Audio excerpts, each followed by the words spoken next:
Good morning students. RS maths classes में आपका स्वागत है। इस वीडियो में हम नया चैप्टर करेंगे जिसका नाम है त्रिकोणमितीय अनुपात। बुक के अंदर ये चैप्टर जो है वो 6 नंबर है और इसमें हमें त्रिकोणमितीय अनुपात के बारे में पढ़ना है, लेकिन इसके लिए हम पहले बेसिक सीखेंगे कि इस प्रश्नावली को हमें करना किस आधार पर है। क्या चीज है ये त्रिकोणमितीय अनुपात? त्रिकोणमितीय अनुपात क्या होता है?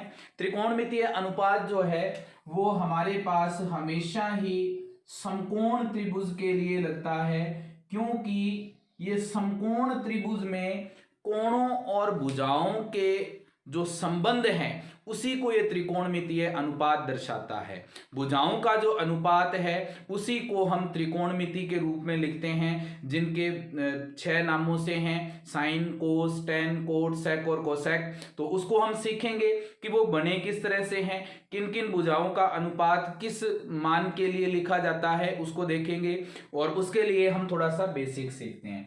तो समकोण त्रिभुज में हमें पता है कि एक कोण जो है वो हमारे पास 90 डिग्री का होता है और बाकी कोण हमारे पास 90 डिग्री से छोटे होते हैं। अब हमारे पास अगर हम इस त्रिभुज का नाम दें तो हमारे पास क्या नाम बनेगा? ए, बी और सी। इसके लिए हमें पता है कि 90 डिग्री के सामने वाली भुजा जो है वो हमेशा ही क्या कहलाती है? कर्ण कहलाती है। और हमारे पास जो हमने अब तक पढ़ा है उसमें हमने क्या सीखा है कि हमारे पास जो नीचे वाली भुजा है उसको हम आधार से लिखते हैं और जो ये हमारे पास लंब है इसको हम लिखते हैं लंब से।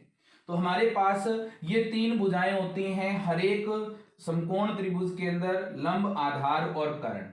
हम पहले नीचे वाली भुजा को आधार लिखते थे और जो खड़ी भुजा थी उसको हम लंब से लिखते थे।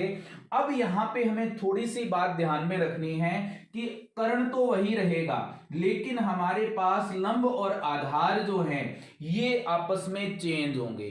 किस आधार पर चेंज होंगे? ये चेंज होंगे कोणों के आधार पर। कैसे?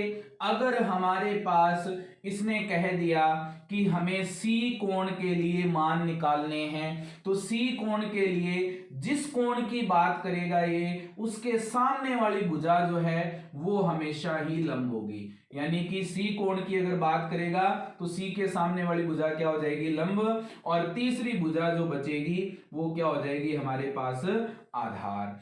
अब अगर ये कहता है ए कोण के लिए, ए कोण के लिए अगर ये बात करता है तो ए कोण के लिए अगर जब बात करेगा तो ए कोण के सामने वाली भुजा जो है वो हो जाएगी लंब और तीसरी भुजा जो बचेगी वो हमारे पास हो जाएगी आधार। बस इनमें थोड़ा सा चेंज है, बाकी मान वही हैं। अब यहाँ पे त्रिकोणमितीय अनुपात कैसे बनते हैं, भुजाओं के कौन से अनुपात को कौन सा नाम दिया जाता है, उसके लिए हम देखेंगे। तो हमारे पास त्रिकोणमितीय जो अनुपात है वो होता है हमारे पास sine theta, cos theta, tan theta, cot theta, sec theta और हमारे पास है कोसेक थीटा।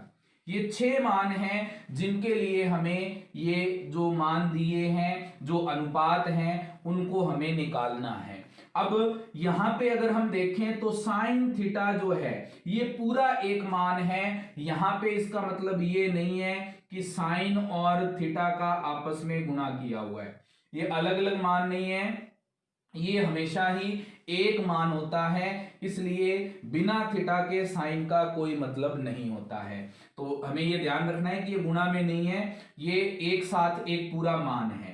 अब यहां पे अगर हम देखें तो अनुपात क्या क्या होते हैं हमारे पास लंब और कर्ण का जो अनुपात है उसको हम लिखते हैं साइन थीटा से। लंब और कर्ण का अनुपात किससे लिखते हैं? साइन थीटा से।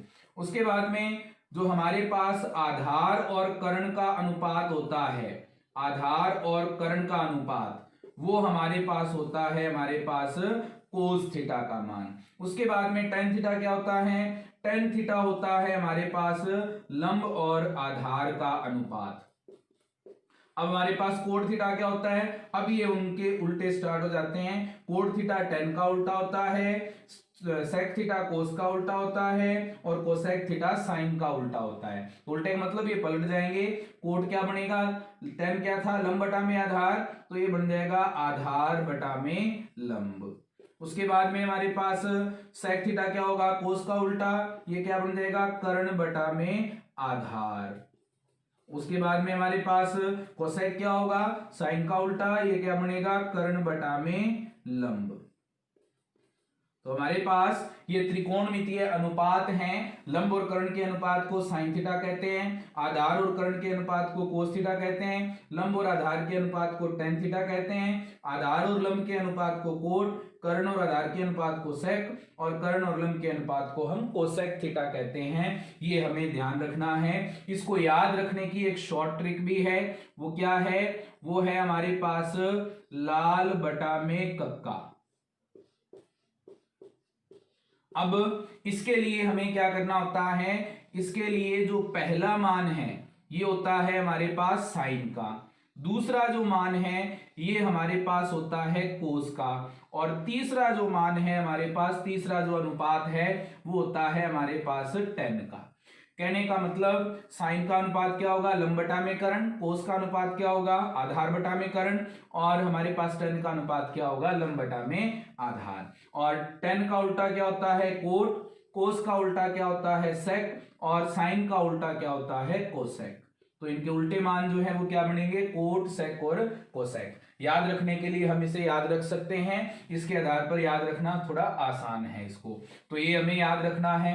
एक तो इसके ऊपर बेस्ड हमारे पास क्वेश्चन होंगे, दूसरा हमारे पास जो क्वेश्चन होंगे जिसमें हमें कुछ कोण दिए होंगे इन अनुपातों के साथ और उनका मान हमें ज्ञात करना होगा। तो उसके लिए हमें क्या करना है, उसके लिए एक सारणी है जो हमें याद रखनी है छठी प्रश्नावली के लिए, और जो सारणी है हमारे पास उसको रटने की जरूरत नहीं है, थोड़ा सा हमें ध्यान रखना है कि वो सारणी बनी कैसे है। तो वो सारणी हम बनाएंगे, वो सारणी बनाना हम थोड़ा सा सीखेंगे। तो हमारे पास जो सारणी दी है जिसका हम यूज करेंगे क्वेश्चंस को सॉल्व करने के लिए, तो वो हमारे पास क्या है, वो हमारे पास साइन के और कोस, टेन, कोट, सेक और कोसेक के 0 डिग्री से लेकर के 90 डिग्री तक के मानों के लिए हमें सारणी दी है।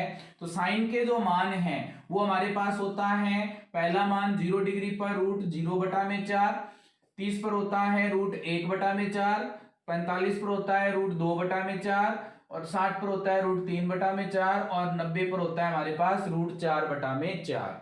हमें पहला मान क्या आएगा, 0 बटा 4 क्या हो जाएगा, 0, और 0 की रूट होती है 0, 1 की रूट हमारे पास 1, और 4 की रूट कितनी हो जाएगी, 2, 2 की रूट हमें पता नहीं, 2 से 4 कट जाएगा, 2 से 4 कटेगा तो ऊपर बचेगा 1, 1 की रूट कितनी आ जाएगी 1, और 2 की रूट कितनी आ जाएगी हमारे पास रूट 2।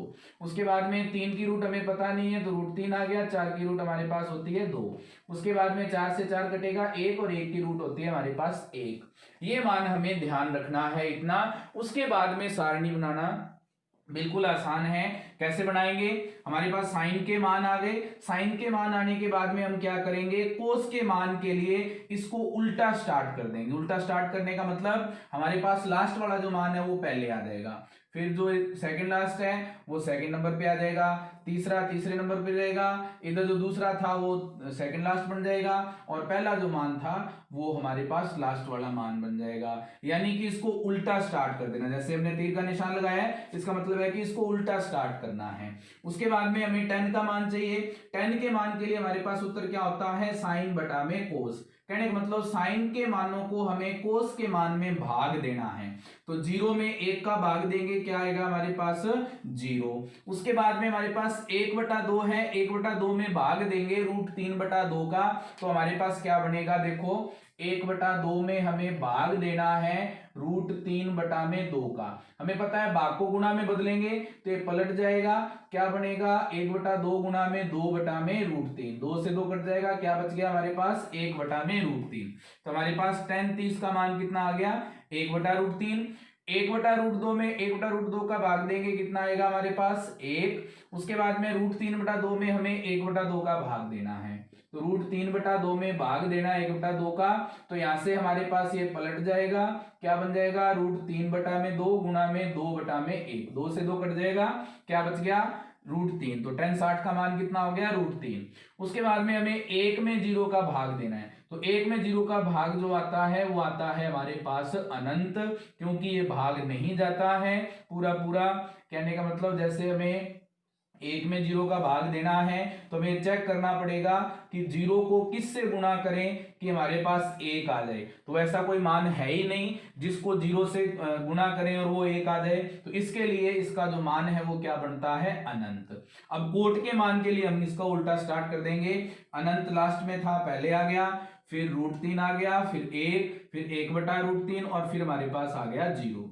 उसके बाद में हमें कोट का मान आ गया हमारे पास। फिर हमारे पास सेक का जो मान है उसके लिए हमें क्या करना होता है, 1/कोस इसका सूत्र होता है सेक का। 1/कोस के लिए इसका मतलब कोस के जो मान है उसमें उसको हमें 1 में भाग देना है। तो 1 में भाग देंगे, पहले 1 में 1 का भाग देंगे, क्या आ जाएगा हमारे पास 1। उसके बाद में 1 में हम भाग देंगे √3/2 का, तो हमारे पास क्या बनेगा, 1/√3/2। भाग है गुणा में बदलेगा तो 1 गुणा में 2/√3 और 2/√3 को 1 से गुणा करेंगे तो सेक 30 का मान कितना आ जाएगा, 2/√3। इसका मतलब क्या हुआ, ये जो बटा वाले मान है ये हमारे पास पलट रहे हैं, अंश है वो हर बन रहा है, हर है वो अंश बन रहा है। तो ये बन गया 2/√3। यहाँ पे क्या बनेगा, 1/√2 है, इसका मान क्या आ जाएगा, √2/1।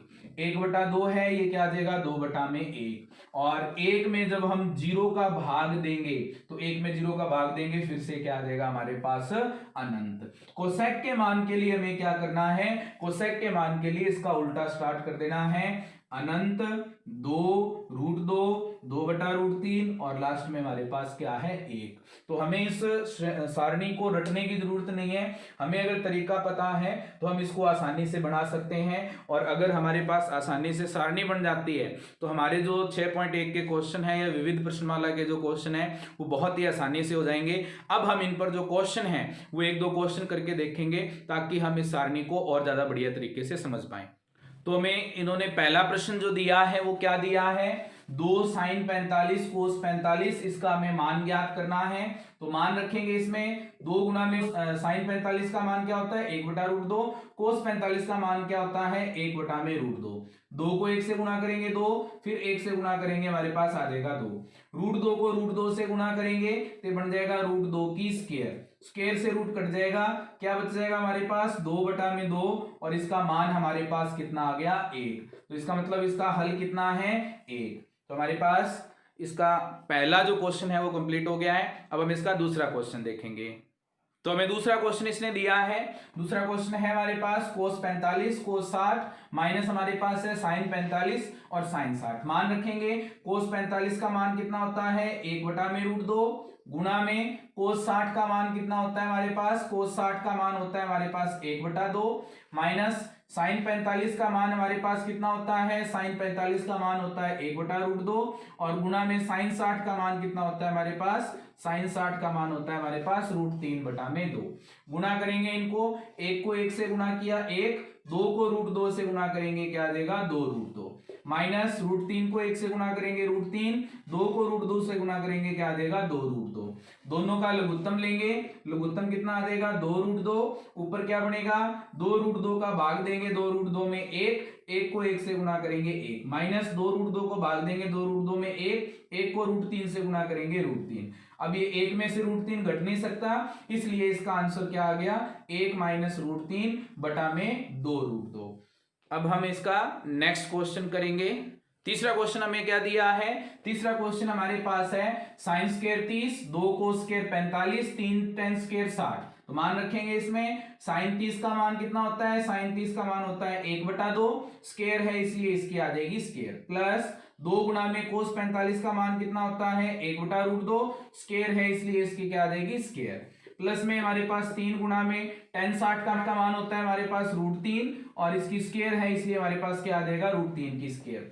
1/2 की स्क्वायर क्या हो जाएगी 1/4 प्लस 2 गुणा में हमारे पास 1/√2 की स्क्वायर क्या होगी 1 की स्क्वायर 1, √2 की स्क्वायर क्या हो जाएगी हमारे पास 2, प्लस 3 गुणा में √3 की स्क्वायर क्या हो जाएगी हमारे पास 3। तो हल करेंगे 2 से 2 कट जाएगा 1/4 प्लस यहां से क्या बचा 1 प्लस में 3 को 3 से गुणा करेंगे 9 और 1 कितने हो जाएंगे हमारे पास, ये आ जाएंगे 10, इसके बटा में 1 लगा देंगे, लघुत्तम हमारे पास क्या आएगा 4, ऊपर क्या बनेगा 1 प्लस 1 का 4 में भाग देंगे 4, 4 को 10 से गुणा करेंगे 40, 40 और 1 कितने हो जाएंगे 41 बटा में हमारे पास 4। तो जो तीसरे क्वेश्चन का आंसर है वो क्या आ गया 41 बटा में 4। अगर हम इसको भाग दें तो क्या बनेगा 10 सही 1 बटा में 4। हमारे पास आंसर क्या है 10 सही 1 बटा 4 या 41 बटा में हमारे पास 4। तो हमारे ये तीनों क्वेश्चन हो गए हैं। अब आगे के क्वेश्चन के लिए हम आगे वाली वीडियो देखेंगे। इसके लिए इस वीडियो को लाइक करें, कमेंट करें, शेयर करें और इस चैनल को सब्सक्राइब करें। Thank you students.